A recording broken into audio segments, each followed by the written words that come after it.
If I asked you right now to provide me with that phone number you hurriedly wrote down on a scrappy piece of paper a few weeks back, chances are you wouldn't even remember it. Well, that's the precise headache Evernote set out to cure back in the early 2000s to help you remember everything. The perfect note-taking app, Evernote, had a major aim to make it super easy for its users to synchronize their data across multiple devices and access information on any of their devices. Of course, this might seem new now, but let me emphasize, we're talking about the year 2004. So when it stepped onto the scene, it took the tech world by storm, and in just 4 short years after its birth, Evernote skyrocketed to the billion-dollar valuation. It went toe-to-toe with giants like Dropbox, Box, iCloud, and Google Drive in the cloud storage arena, took on Instapaper and Spool in web clipping, and faced off with Photoshop and GIMP in image editing. These tech giants that could scare off competitors were no match for the mighty Evernote. But before we knew it, Evernote went through 4 CEO changes, a series of layoffs, and shut down 3 offices. In the blink of an eye, the once dominant app faded into the shadows. How did an app once valued at $1 billion become something that ironically people hardly remember today? This is the story of Evernote's downfall. Stepan Pachikov, a visionary in Silicon Valley and a pioneer in technologies like virtual reality and optical character recognition, founded Evernote with a personal goal to remember everything. Frustrated by the limitations of human memory, Pachikov developed Evernote, initially named Evernote, which launched as a Windows beta in 2004. This early version already showcased Pachikov's innovation, including electronic handwriting recognition. In 2006, Phil Libin, a serial entrepreneur from Boston, merged his company with Evernote. Recognizing the importance of mobile platforms, Libin shifted Evernote's focus from Windows to mobile, anticipating the need for accessibility across all devices. This strategic pivot, made before the iPhone's launch in 2007, proved to be a successful gamble as Evernote was well positioned to capitalize on the mobile wave. Under Libin's leadership, Evernote transformed into a more user-friendly and stylish app. It allowed users to save various types of information like notes, audio recordings, and images, and sync them across devices. The app's innovative search functionality, which enabled users to find information based on a wide range of criteria, mimicked the way the human memory works and became a defining feature of Evernote. Libin's vision of bridging the physical and digital worlds through Evernote's note-taking and organization system made the app stand out in the personal productivity space. Libin believed that the unique user experience of Evernote, characterized by its responsive feel and seamless integration across devices, would become its competitive edge. This focus on user experience, though, led to one of Evernote's critical flaws, relying on local data storage instead of cloud-based solutions, which would later challenge the company's growth and adaptability. You see, a key strategic misstep was its focus on local node storage, a decision that put the company at odds with the emerging cloud-based trend in technology. This choice eventually positioned Evernote behind its competitors who were embracing cloud storage, hindering its long-term competitiveness. Compounding this issue was Evernote's overly generous freemium plan. There were virtually no feature restrictions or other incentives for users to upgrade from free to paid plans. In fact, the only benefit of upgrading to a paid $5 per month subscription was additional storage space. Phil Libin, co-founder and CEO, famously said, I quote, "I don't need to squeeze money out of you. I will have the rest of your life to take your money. It's my long-term greedy strategy. Our slogan is, would rather you stay than pay." While this approach attracted a large user base, it lacked sufficient incentives for users to upgrade to paid plans, leading to financial sustainability concerns. This model proved unattractive to investors, leaving Evernote without crucial venture capital support in its early stages. After struggling to secure any investment, Evernote entered into an agreement with a European VC that would have seen the company raise $10 million in funding. On the morning in October 2008, when the two parties were due to meet to sign the papers, the investor pulled the rug and cancelled the meeting. With barely 3 weeks worth of cash at hand, Phil Libin came to the grim realization that Evernote as a company would not survive. However, a remarkable turn of events occurred when a Swedish user, impressed by Evernote's product, offered a $500,000 investment during a critical funding shortage. This unexpected bailout was a pivotal moment, enabling Evernote to continue operations. Subsequently, Evernote then embarked on a fundraising spree, securing over $100 million in venture capital between 2009 and 2011. This influx of funds, combined with a growing user base, propelled Evernote into profitability by 2011. Despite these successes, the company's initial focus on local storage and the challenge of converting free users to paid subscribers remained significant hurdles, impacting its long-term trajectory in the competitive tech landscape. Between 2011 and 2015, Evernote kicked off on a high note. The company wasn't just making a profit, but swimming in riches and growing steadily and pulling in over 1 million new users every month. It was a dream scenario, with fresh talent joining the team and expansions were in full swing. However, this honeymoon phase didn't last long as Evernote made some less than smart business moves. In an attempt to rake in more cash, they tried to cater to everyone and started creating products that their core users neither wanted nor cared about. In the summer of 2011, Evernote rolled out the first of 3 standalone products in a span of 6 months. Evernote Peak. This smart cover app for the newly released iPad 2 was a simple trivia application. Relying on the iPad smart cover feature, lift a part of the cover, you see a trivia question. You lift the rest, you get the answer. While users could use Peak's questions as a basis for notebooks in the main Evernote app, it offered little use beyond a momentary distraction. Fast forward to December 2011 and Evernote launched 2 more standalone apps for iOS, Evernote Food and Evernote Hello. Evernote Food allowed users to log their meals in digital notebooks with social integrations for sharing culinary adventures. Evernote Hello, on the other hand, was meant to help users remember people, but it required manual entry for everything and lacked functionalities like near-field communication or an electronic business card reader. Of course, these unnecessary transitions and poor development left the Food and Hello users and investors in complete shock. Because, first of all, the main Evernote app already covered all the bases of what Evernote Food offered and even more. There was absolutely no logical reason for users to choose Food over the primary app. Secondly, the absence of NFC or e-card support in Hello was a significant drawback for a contact manager product. After a series of tough decisions and confusing product launches, Evernote tried to get back on track in August 2012 with the introduction of Evernote Business.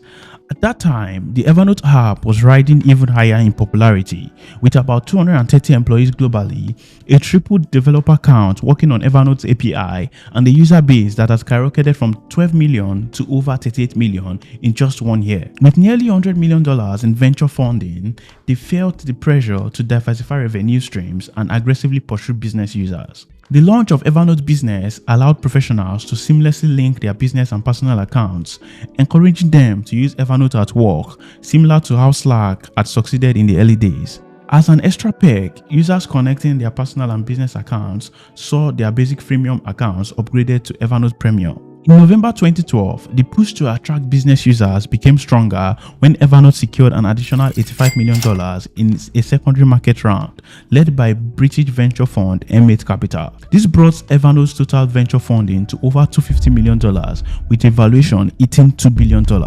Fast forward to September 2013, Evernote unveiled its next big move, but not with its new app, something entirely different. Physical Evernote branded products up for grabs through the newly launched Evernote Market.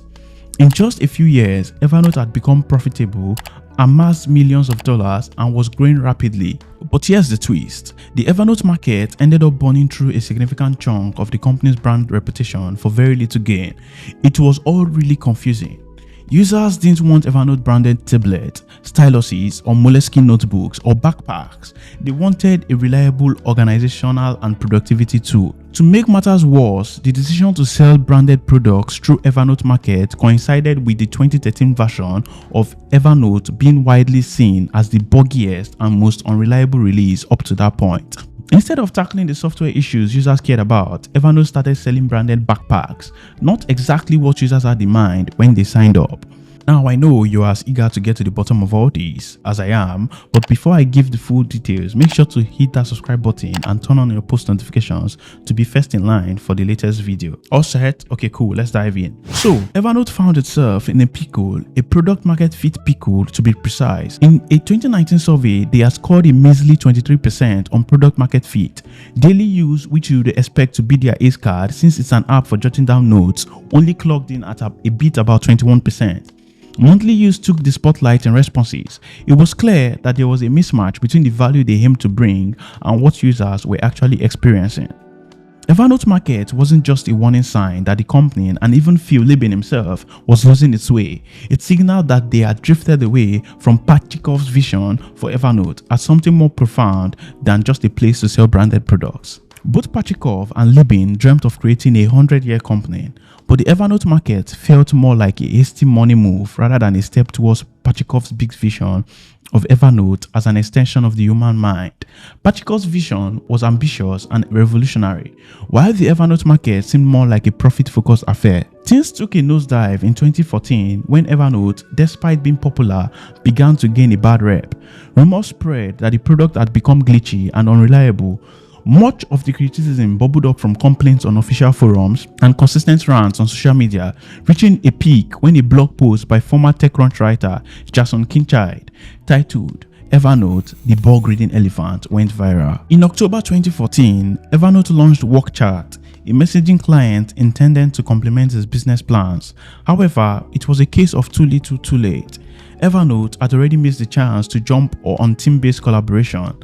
The distraction of chasing the wrong revenue streams, like developing a food app of all things, meant Evernote expanded in the wrong direction. The company kept a low profile until July 2015 when significant changes to pricing were introduced. Premium plans went from $45 to $50 per year, and a new middle tier option, Evernote Plus, was introduced at $25 per year.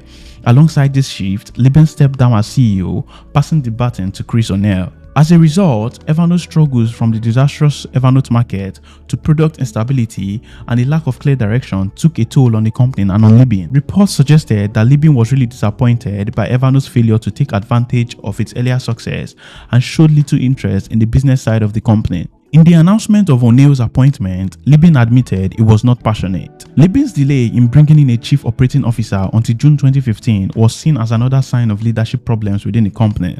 The signs were clear, and people began to question O'Neill's ability to guide Evernote through its ongoing identity crisis. I mean, let's face it, their focus on these side projects took them away from the one thing that the world had loved them for, seamlessly syncing across devices. User engagement dropped because their attention was divided. Instead of perfecting the features users cherish the most, they invested too much time in less meaningful launches. Sure, it boosted revenues and growth temporarily, but the neglect of core product development eventually came back to haunt them. About 6 months later, Evernote had another big announcement. They were shutting down the Evernote Market. They claimed to have made around $12 million selling branded products there, but even if the sales were higher than expected, the Evernote Market had hurt the brand. Closing it was a necessary decision that really needed to happen if Evernote wanted to win back the trust of its users and investors. But just over 2 months after closing the Evernote Market, the company faced another challenge. Their founding CTO, Dave Engberg, left after almost 9 years. After Engberg left, Evernote made significant changes to its pricing. First, they put strict limits on the free plans, allowing users to sync Evernote data only across 2 devices. Second, they increased the prices for the Plus and Premium tiers to $34.99 and $69.99 per year respectively, about a 40% hike. But the most unpopular change was the introduction of a 60 MB upload limit for Evernote's free plans that impacted users who relied on Evernote for images and media files. Evernote argued that changing its freemium product was long overdue, but users saw it as a letdown. Not only did Evernote significantly reduce the usefulness of its free version, but it also failed to fix lingering bugs that bothered even paid users. To be fair, Evernote was in a tough spot and had to increase prices because their generous freemium model spoiled users over the years, causing a setback in revenue growth. However, you would agree with me that if you're planning to transition users from a free service to a paid one, especially after they have been accustomed to enjoying it for free, you would want to handle the matter a bit more carefully and slowly. But Evernote expanded too fast and in the wrong direction too, completely shifting from their core mission of helping people remember everything. The distractions damaged their brand and made no sense to users who just wanted the basics. Changing prices can have a big impact on a company, and Evernote faced criticism from its once loyal users after revamping its pricing plan. As a result, its users moved to other apps like Microsoft OneNote and Apple Notes, which offered more features for free. With these features in place, Evernote's new prices didn't look so appealing anymore. Under O'Neill's leadership, Evernote made a major shift by moving its data system from Evernote's own system to Google Cloud. This decision, though challenging, was apparently meant to take advantage of Google's machine learning technology for its future features, such as voice recognition. Evernote's move to Google Cloud also took care of data security concerns following a security breach in 2013. However, Evernote faced another PR issue when its privacy policy allowed employees to read users' private notes. This raised objections from users who found the policy intrusive and immediately took to social media to express their grievances. Sure, Evernote tried to clean up the mess they had made, but the damage had already been done. In February of 2017, O'Neill announced that Evernote was now cash flow positive, which was a big relief for the struggling company. It meant that they finally started making more money than they spent, but they weren't out of the woods yet. They faced challenges with the release of a team-based collaboration tool called Evernote Spaces, which it came too late to compete effectively in an already saturated market. They were in a really tight spot already, and executives were scrambling on ideas for what to do. So the big idea, they decided to go for a rebrand in August of 2018. However, this fresh branding did little to take care of so many pressing issues. In the following month, TechCrunch reported a wave of executives leaving the company. The handwriting was on the wall. Evernote was in deep trouble. Evernote, once a promising app, struggled to define its identity, and despite O'Neill's efforts to steer the ship, it seemed unlikely that Evernote would fulfill the visionary dream imagined by its founder, Stefan Pachikov. On October 29, 2018, Evernote dropped the news that Ian Small, who previously held the CEO at TalkBox, would be taking over from Chris O'Neill as the new head of the company. Now, earlier that same year, the company waved goodbye to its Chief Product Officer, Eric Robel, Chief Technology Officer, Anirban Kundu, and Chief Financial Officer, Vincent Tool. Between 2009 and 2020, Evernote kept experimenting left and right to get back to its original purpose of note-taking. But clearly, they were unable to bounce back as things took a turn for the worse when Bending Spoons, an Italian company, acquired Evernote in November of 2022. Now, this company didn't just buy Evernote. It also laid off 129 employees in February of 2023, with the reason being Evernote's unprofitable and unsustainable status. In July 2003, 5 months after the layoff, Bending Spoon announced that it was exiting Evernote's second biggest market after China, the US. To that effect, it announced another round of layoff affecting most of its US and Chile-based employees. With the decision to pack things up in the US, Bending Spoon made it clear that it's taking most of Evernote's operations to the Europe. Ironically, right after this event, the competition in the market for memory storage apps heated up. The big tech names made their default apps better, and newcomers like Notion gained popularity with their collaboration features.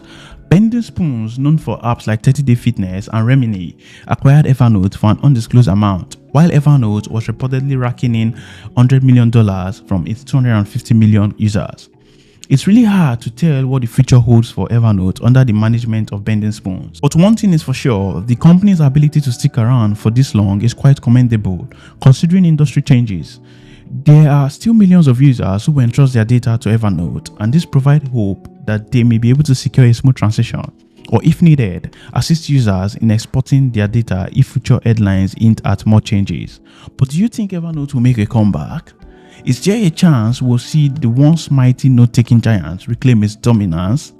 And if you're still on the Evernote train, what's one thing you wish they had done differently earlier? Drop your thoughts in the comments below, and if you found this video interesting, give it a thumbs up and share. And until next time, see you in another video.